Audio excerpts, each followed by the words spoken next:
Assalamu alaikum everyone. Welcome to my another video and my channel Rabbi on the Road.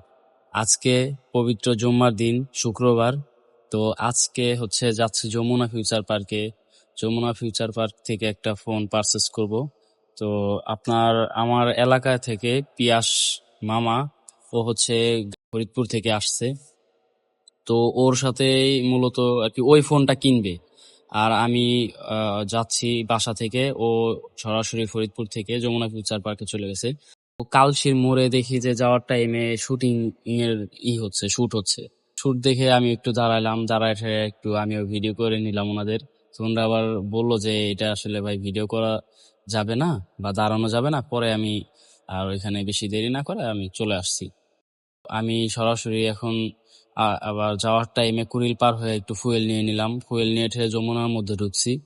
আর ওরে আমি প্রায় 2-3 ঘন্টা বসায় রাখছি, কারণ সকালে ও 9টার দিকে রওনা দিছে।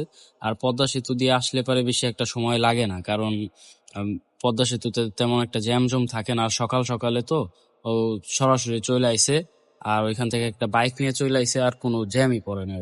আর আমার আবার সকালে এক্সাম ছিল 9:30 থেকে 10:30 পর্যন্ত। এরপরে আমি রেডি হয়ে আমার মিরপুর থেকে আসতে একটু সময় লাগে, যার কারণে ওর অনেক সময় দেরি করাইছি। এখন যমুনায় যায় ওর আমি খুঁজতেছি, খুঁজে মোটামুটি ওরে খুঁজছি কিছুক্ষণ ভালোই। তো এরপরে পাইছি, ওরে ডাক দিছি, ওর দিকে যাইতেছিল, পরে ডাক দিলাম। ডাক দেওয়ার পরে এখন ও যে ফোনটা কিনবে ওই ফোনটা আমরা অনেকক্ষণ দেখছি, দেখতে দেখতে আসলে জুম্মার দিন তো, যার কারণে আসলে সময় অল্প, যার কারণে আমরা আর করতে পারিনি, চুজ করতে পারিনি। এখন টাইম শেষ, সবাই নামাজে যাবে চলে, আমিও নামাজে যাব। সবার সাথে বের হয়ে গেলাম, আমিও নামাজ শেষ করলাম আলহামদুলিল্লাহ।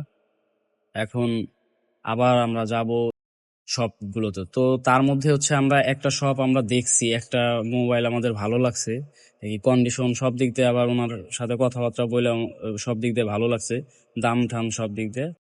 ওরা আবার বলতেছি যে তুই তোর বউর জন্য একটা শাড়ি নিয়ে যাও, ওর এইটা পছন্দ হয়েছে।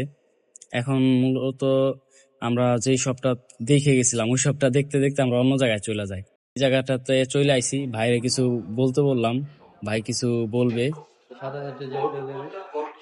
এটার সম্বন্ধে কিছু বলবেন আর কি? আমি একটা ভাই আজকে ফরিদপুর থেকে আসছে, অথবা ভাইয়ের টাকা আমার রিজিকে আছে।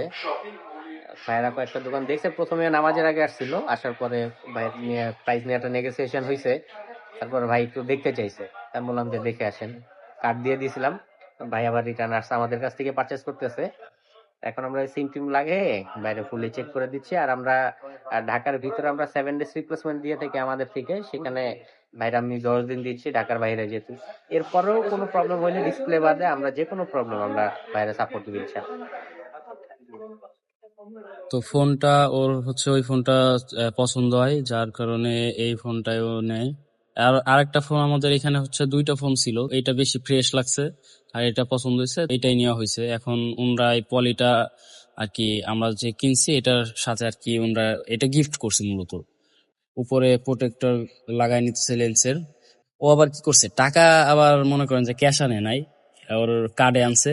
এখন কার্ডে ওই ইসলামী ব্যাংক তো ট্রান্সফার করতে পারতেছে না সরাসরি। আমরা কি করলাম, বাইরে থেকে ওনাদের টাকা টুকে দিয়ে এরপরে আমাদের বাইক নিয়ে আর কি, আমার বাইক আবার বেসমেন্টে পার্কিং করা ছিল, এখান থেকে বাইক নিছি। বাইক নিয়ে ওরে বসুন্ধরার ভিতরে দিয়ে 300 ফিট হয়ে ঘুরে নিয়ে গেলাম।